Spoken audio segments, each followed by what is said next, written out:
तुमचीही मुलं पौष्टिक असं खात नाहीत आणि तुम्हाला वाटतं पौष्टिक खाल्लं पाहिजे, तर एक वेळा असा बीटाचा पराठा नक्कीच ट्राय करून बघू शकता. तुमची मुलं आवडीने हा बीटाचा पराठा खातील आणि टिफिनलाही वारंवार मागतील. त्याचप्रमाणे त्यांच्या पोटात पौष्टिक असं जाईल. तर चला बघूयात हा पराठा कसा बनवायचा.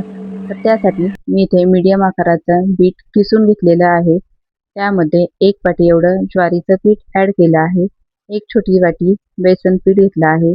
1 टेबलस्पून एवढं जिरं, 1 टेबलस्पून एवढा ओवा, तोही मी हातावरती क्रश केलेला आहे. 1 छोटासा चमचा हळद घेतली आहे. थोडंसं मीठ,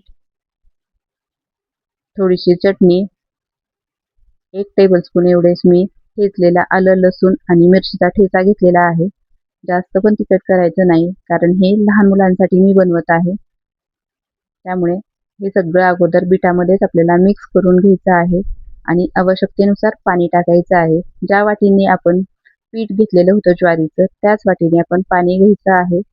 1.25 वाटी एवढं आपल्याला पाणी इथे लागणार आहे. हे एकदम परफेक्ट मेजरमेंट आहे. यापेक्षा जास्त पाणी लागत नाही. जर तुम्हाला गरज वाटली तर अगदी थोडंसं पाणी तुम्ही ॲड करू शकतात. पण 1.25 वाटी हे परफेक्ट असं मेजरमेंट आहे. जर खूप पातळ झालं तर नंतर तुम्हाला हा पराठा पलटता येणार नाही. त्यामुळे खूप पातळ असं पीठ करायचं नाहीये. अशी मीडियम कन्सिस्टन्सीवरतीच आपल्याला पीठ बनवायचं आहे. हे छान असं मिक्स करून घ्यायचं आणि आवडीनुसार नंतर तुम्ही यामध्ये तीळ ॲड करू शकता. माझी मुलगी तीळ जास्त खात नाही, त्यामुळे मी थोडेसेच अगदी तीळ टाकलेले आहेत. त्यानंतर आपल्याला तवा एक मीडियम हीटवरती गरम करून घ्यायचा आहे. नंतर त्यावरती आपल्या आवश्यकतेनुसार किंवा तुमच्या आवडीनुसार तुम्ही तेल, तूप ॲड करू शकता. बटर काही जे आवडत असेल ते तुम्ही ॲड करू शकता.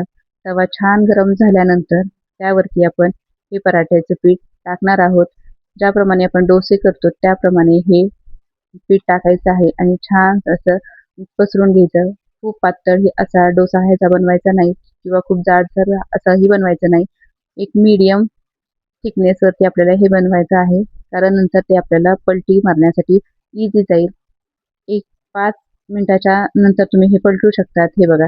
नंतर छान पलटी मारायचा आणि दोन्ही बाजूनी हा छानसा भाजून घ्यायचा आहे आपल्याला. याला नंतर तुम्ही तेल, तूप लावू शकतात अजून.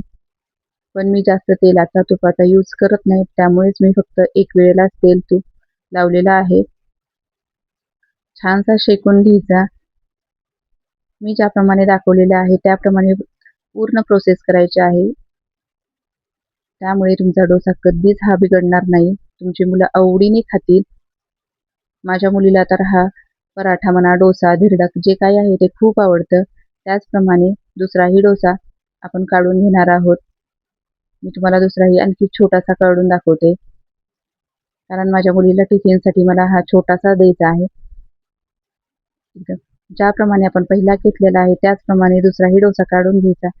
असा छानसा भाजून झाल्यानंतर आपण मुलांना तो सॉस सोबत, मेयोनेज सोबत खायला देऊ शकतो. व्हिडिओ आवडला असेल तर लाईक करा, शेअर करा, सबस्क्राईब करा.